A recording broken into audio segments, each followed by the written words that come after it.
afternoon, I'm Maddie. I'm your Blue Cross Blue Shield of Michigan Wellbeing Coordinator. And today we're going to make two things from one recipe. So I'm going to roast these potatoes and I'm going to show you kind of just how to season them, roast them in the oven at 425 for about like 25 to 30 minutes, just depending on how hot your oven runs. And then we're going to take them out, save them. Half of them are going to be saved for we can add to a side for any of our like meals or lunches or whatever, or breakfast.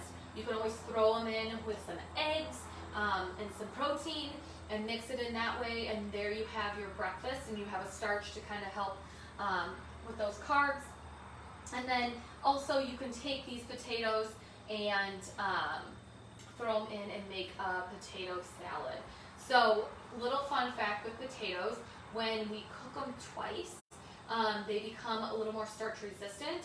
So the starch content is a little lower in them when you cook them twice. So if you are looking and you do count your sugars and your carbs and all that stuff, that's just a little fun fact of when you do the almost like twice baked potato.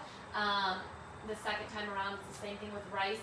It does the same thing. So just a little fun fact for you for the day. So you can always cook them again or reheat them up, and the second time they're going to be a little less starchier, a little less like sugar and carb content.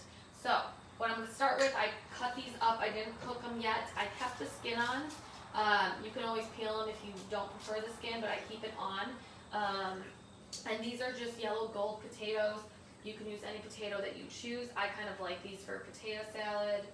I'm making a buffalo kind of potato salad, so kind of like the little yellow gold a little better.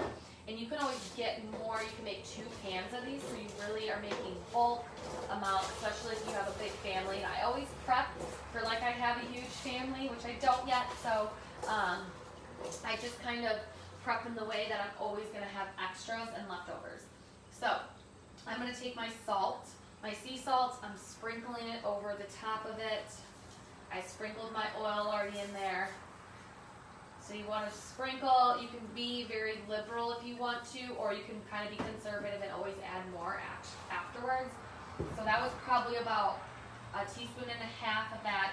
And then I'm going to add is my Italian seasoning. So for this, I just have a mix of Italian seasoning that I got. You can always use fresh herbs, throw it in there. You can just use oregano if that's all you have. You can just use basil, whatever you kind of want to do. I'm adding this Italian season. It's just kind of brings out the flavor and adds a little something to this, especially if you make this as a side. Just kind of adds a little bit. So I just sprinkle it over the top. So probably about like that is probably about 1 tablespoon over the top of it. And then I'm just going to do some cracked pepper. So it's just a couple turns of cracked pepper over the top, just trying to add that flavor to it. So very simple, especially if you don't have some of these seasonings. Just keep it to salt and cracked black pepper and you'll be totally fine. You can add garlic to it. I'm not going to. Garlic is really great for you and really good for your system. But right now it's one of those things that hasn't been doing me as good. It's been making me a little more bloated. So just a little TMI for you, but that is why I'm not going to add it to this recipe. But feel free to add minced garlic, chopped garlic, or onion, same thing, to this recipe. So just that's why the reason I'm not adding it. I got stumbled up on words. But so feel free to add that, add some chopped onion to it as well. I don't have an onion, so chop up an onion, throw it in there, mix it all in, and add some garlic if you please. And then I'm just going to toss this all together, kind of making sure all the potatoes are coated. And then I'm going to spread it out evenly over the pan. I did not chop them in a way, I just kind of made them into chunks. You can dice them however you want. But this is just like a super simple, quick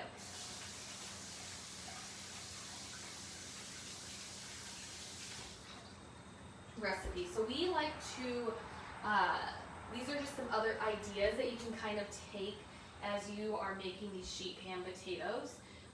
So I put these in the oven 25 to 30 minutes. at 425, let them roast. I toss them halfway so that each side kind of gets a little brown, a little crisp.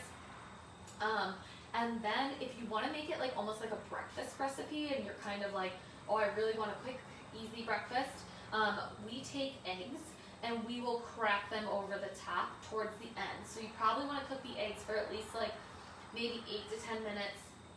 So I'm going to crack them over the top. You can add whatever other protein if you want to the top. Like say you have some ham, it's like you just had like a fresh cut ham or something like that. You want to add that, cut it to the top. So it's almost a sheet pan breakfast recipe. You cook those eggs on top of these potatoes, or you can make a scramble poured over the top of the potatoes and then cook it that way as well. Totally up to you. We've done both ways. I kind of like it where we just crack it. It's really simple and easy.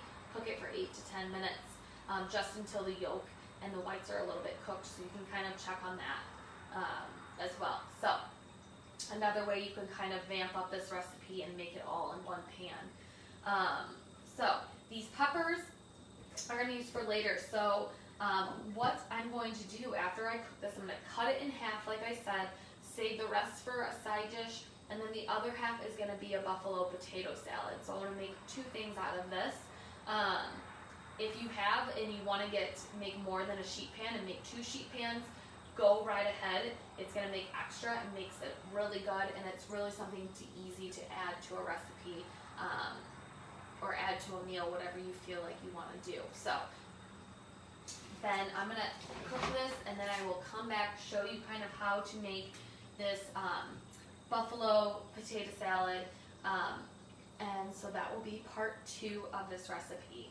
So very quick and easy, something that you can kind of just keep in your fridge. Even if you, also another tip, you can always buy frozen potatoes. Say you don't want to cut up all these potatoes. They have frozen potatoes at the grocery store where they're just plain cut up potatoes. You can take those, throw them on the sheet pan and do it that way. And that's a good alternative for this as well. So if you don't feel like cutting it up or getting those potatoes and doing that, and you want a quick little hack, that's something that you can do to kind of get that little meal prep part out of the way. And these are really easy to freeze. You just put them in a bag, freeze them, and you can just pull them out whenever you need extra of that. So I'm going to cook these very quick, and then I will come back and do part 2 once they are done.